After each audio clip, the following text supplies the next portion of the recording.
এটা আমি মেসোর থেকে একটা 7 লেয়ারওয়ালা ডাব্বা অর্ডার করেছি। আমার ছেলের জিনিসপত্রগুলো ওদিকে পড়ে থাকে, তো আপনাদেরকে কেটে দেখাচ্ছি কেমন এসছে।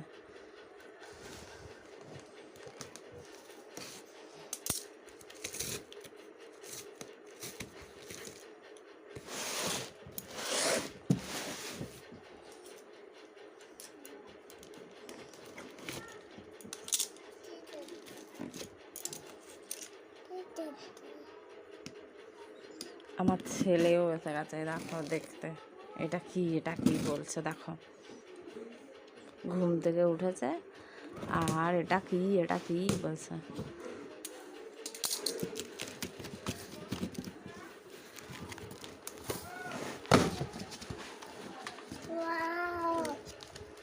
দেখো বাক্সগুলো অর্ডার করেছি, একদম ভালোভাবে এসছে কিনা এবার খুলে আপনাদের দেখাবো।